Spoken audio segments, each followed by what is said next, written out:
SBC Media. Welcome to the iGaming Daily Podcast, analysing the news from the betting and gaming industry all over the globe, supported by Optimove, the #1 CRM marketing solution for the iGaming market. Hello, and welcome to the first episode of Indigenous Voices by iGaming Daily. I am Kelli Weaver, enrolled member of the Ho-Chunk Nation. I will be your host. I am also the VP of Relationships for North America at SBC. I'd like to introduce my first guest to Indigenous Voices, Jacob Coyne, a member of the Hopi tribe and executive advisor at San Manuel Band of Mission Indians. Jacob has an extensive background in tribal gaming and has served as the executive director of the California Nations Indian Gaming Association, executive director of the Indian Gaming Association, and as a founding executive director of the Arizona Indian Gaming Association. Before we get started, I have a message from our sponsor. iGaming Daily is presented by Optimove, the #1 CRM marketing solution for iGaming market. 56% of the EGR power 50 personalized player experiences with Optimove. And as another special offer, Optimove is offering new clients a free first month when they buy Optimove. For more information and claim the free month, go to optimove.com/SBC. So Jacob, welcome to our inaugural episode of Indigenous Voices. I'm so glad to have you here. Kelli, thank you. I want to just say thank you for inviting me to be a part of the show this morning. It's a privilege for me to be invited, so I thank you very much for that. Well, I appreciate your extensive knowledge in tribal gaming. I know when we first met last year in person, I talked to you previously, but we met at the Canadian Gaming Summit, and I think we were inseparable there for a bit, just talking about everything that involves tribes and looking at the similarities, with our relatives up north with the First Nations. Yeah, I really enjoyed my participation there at the SBC Summit last year. And I got to tell you, SBC has become one of my favorite groups to be hosting these kinds of events because I think you're a bit more entrepreneurial. I think you are innovative and certainly have great vision about government gaming as it affects tribes. And I want to encourage the SBC to continue exploring new ideas, new levels, new dimensions, because that's what we need for our industry to not only survive but prosper. And I appreciate, again, the good work that you and SBC do.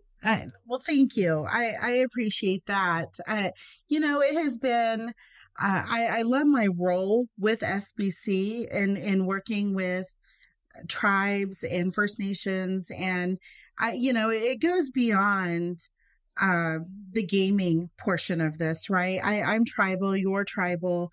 You see the impacts of gaming, and that I kind of want to discuss a little bit of that today and share with the audience, because I don't think they, if you're not an enrolled member of a tribe, I think it's difficult to understand why we have tribal gaming. It's much different than commercial gaming.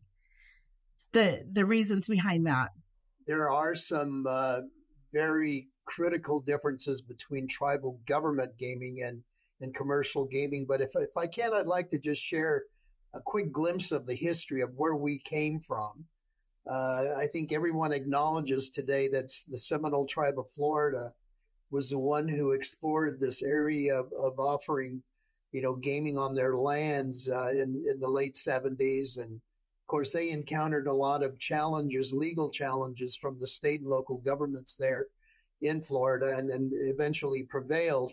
And when that happened, tribes here in California began to take note and started to explore their own possibilities. And in fact, a group here from San Manuel, where I'm currently employed, took a group from San Manuel to visit the Seminoles in Florida to try to see firsthand exactly what was going on. And I can tell you that the group that went down there, which included the chairman of the tribe here at San Manuel at the time, Chairman Henry Duro and his tribal council. They went down there and visited and came back with some interesting outlooks and the vision for what could be done here with San Manuel. The long and short of it is that there was a great need to generate government revenues. And unlike local governments, unlike state governments, and unlike the federal government, we don't have the kind of tax base that is required to be able to generate sufficient revenues to be able to build roads, build schools, build hospitals, develop the infrastructure, water systems, utilities, provide services, education, healthcare, and the like. And there was just a need for a level of revenues that would enable tribes to be able to fulfill their government obligations to their people. And lo and behold, government gaming came around. But again, it didn't go without some challenges. Here in California, two tribes, the Morongo Band of Mission Indians and the Cabazon Band of Mission Indians, were challenged in court regarding their authority to offer gaming on their lands. And the case went all the way to the U.S. Supreme Court. And in 1987, the U.S. Supreme Court ruled that Indian tribes have a governmental right to operate gaming on their lands without the state or local governments interfering in that right. Now, that was a monumental ruling. I mean, it didn't give tribes gaming. It affirmed the fact that they already had a right to offer gaming on their lands without state or local governments interfering. And so, it was a monumental day for tribes. And of course, like anything else in the history of Native Americans, anytime tribes had something of value, someone was coming up with ways to take it away. And then this was no different. Again, the ruling came from the U.S. Supreme Court in 1987. About a year later, in fact, 20 months later, if you count the months, the ruling came down from the Supreme Court in February. By October of 1988, the Congress was persuaded to enact the Indian Gaming Regulatory Act, which again put,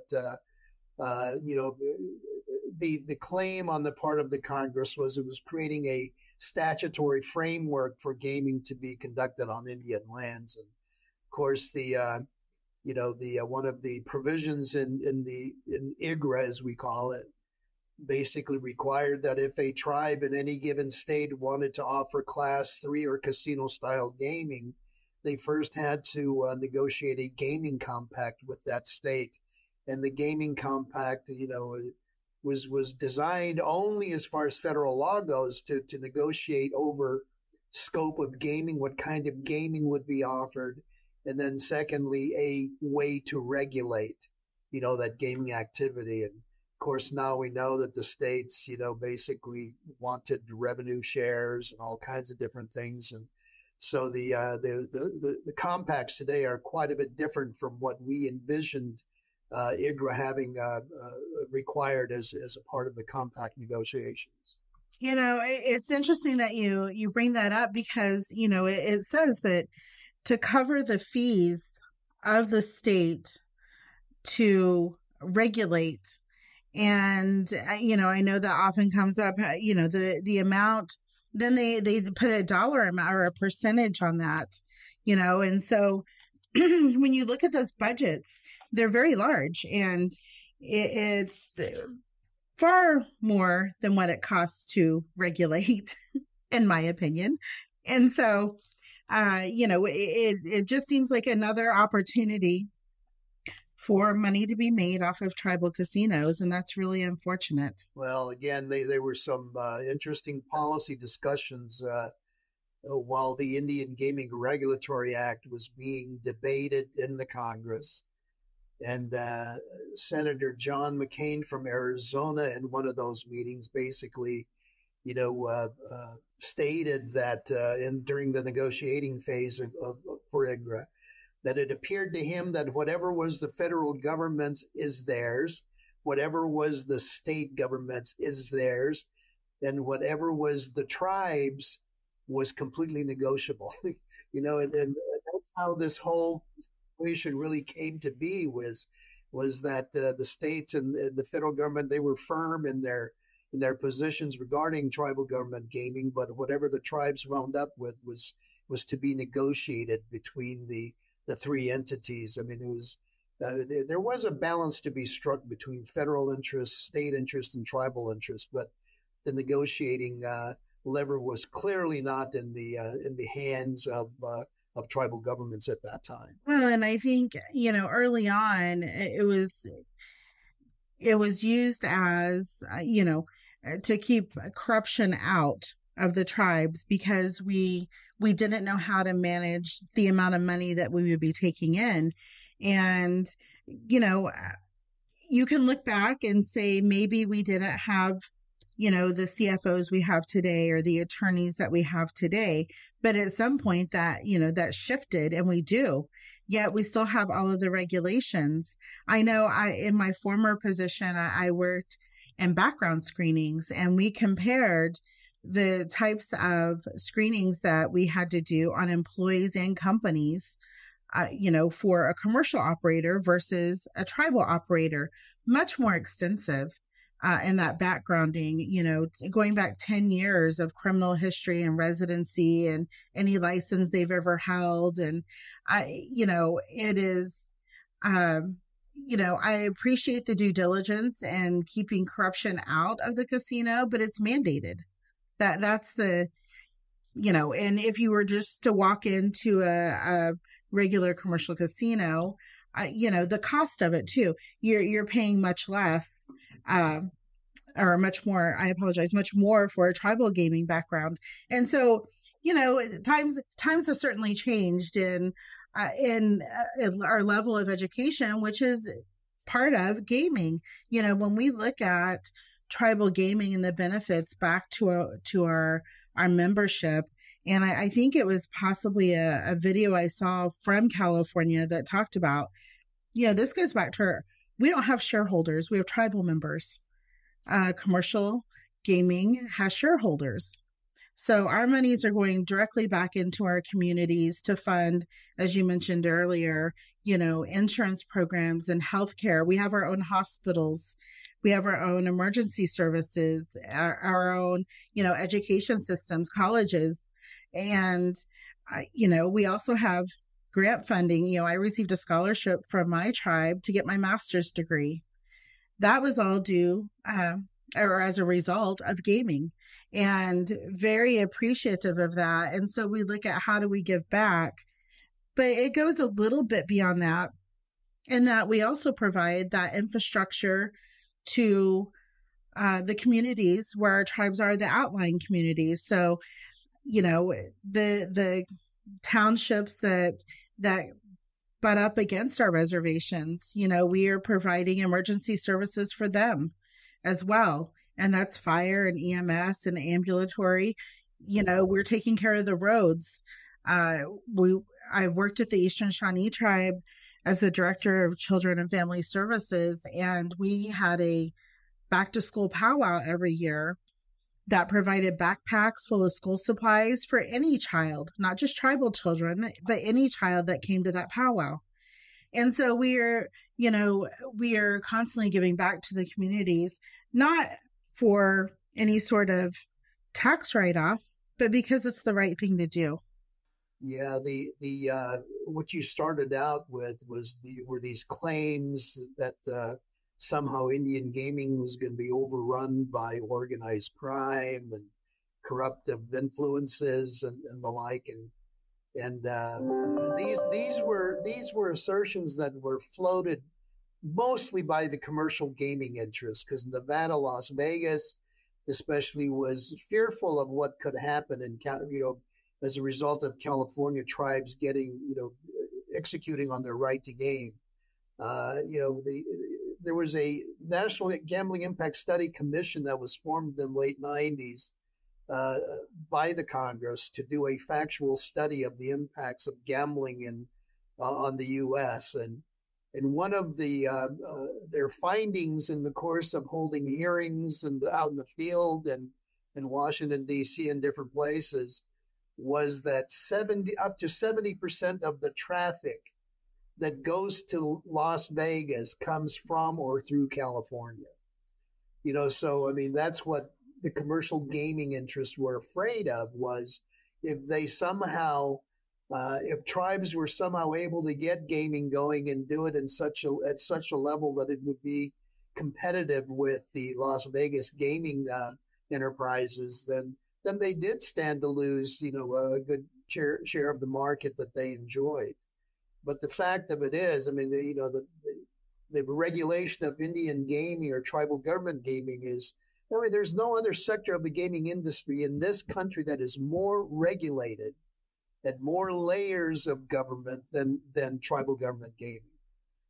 First of all, we have our own tribal gaming commissions, which under law have primacy in regulating, the gaming activity. Then you have, through the compact, state governments having a role in regulating the gaming activity. And then, of course, on top of that, you've got the federal government through the National Indian Gaming Commission, and tribal gaming facilities also have to comply with rules that are issued by the Internal Revenue Service, the Department of Treasury, Department of Justice, and all kinds of different federal agencies that are part of the mechanism that ensures that tribal government gaming is above board. We have way too much to lose if there was ever any sort of impropriety taking place at tribal casinos.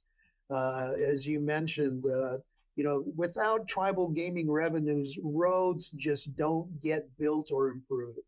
Without tribal gaming revenues, hospitals don't get built. Education doesn't take place, or at least not at the level that we're seeing now. And elder services aren't provided.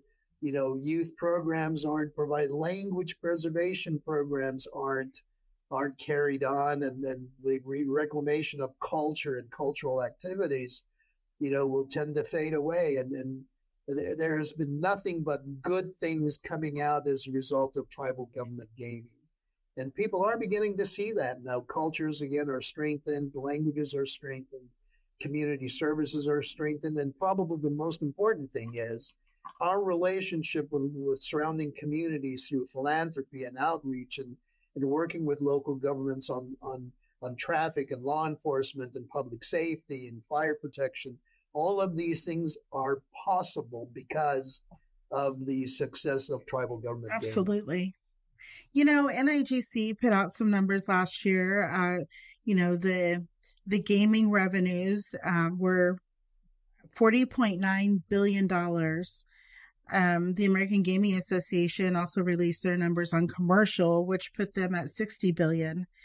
I don't know if the AGA included maybe some of the tribal commercially operated properties, such as the Palms, Seminole Hard Rock. We are seeing tribes venture more into commercial properties. I was at the Palms last week for an event, and that is actually part of San Manuel's expansion over into Vegas. And how have you seen that? Have you seen the impact, from increasing your traffic at San Manuel when they're going over, or Yamava when they're going over to the Palms? Are you seeing similar players back and forth? Our casino operations folks are probably keeping track of all of that data and the numbers. But I can tell you from a tribal government standpoint, they have a duty. Tribal governments, tribal leaders today have a duty to secure the future for their people, if they can, for 7 generations out and beyond.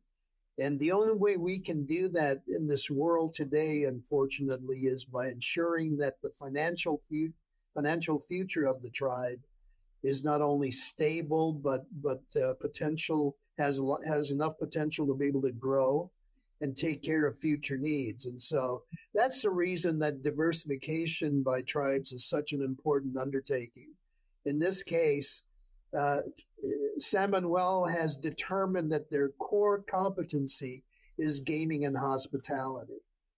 So they've done what they can to engage in expansion activities to purchase operations primarily in casino and hospitality, hotels and the like. And again, because that's what they determine is their core competency, and their ability to be successful is greatly enhanced when you do what you do best and don't try to do something that you're not really qualified to do. So that was the reason that the Palms was part of their acquisition a few years ago. They've got hotels in Washington, D.C. They've got a hotel in Sacramento. They've got a hotel in Charlottesville, Virginia. They just bought a share of the Waldorf Astoria down in Monarch Beach, and these kinds of things are always a part of this tribe's thinking, and you got to applaud them for that. They are a tribe with a vision. They're a tribe with a commitment to securing the future of their tribe, and they're a tribe that is going to ensure that the vision that they lay out they're going to have a way to be able to execute on those plans. And there's a number of tribes around the country that are doing the very same thing. You've got to applaud them. I agree, and applaud them, and just appreciate the inspiration they provide for other tribes, and just to lead. We need those tribes leading and teaching us, the path kind of to follow, where we should be going. It's been wonderful speaking with you today, Jacob. I appreciate your time, and I look forward to having you back on Indigenous Voices. We have a lot to talk about, other things such as player protection, and we've had some really good discussions, and I would like to share those with the audience as well. But I thank you for coming on this first episode, and hope to have you back. Thank you, Kelly. And may I just share one final thought before we leave? Back in the early 90s, I remember tribal leaders all over the country were describing tribal gaming at that time as the new buffalo.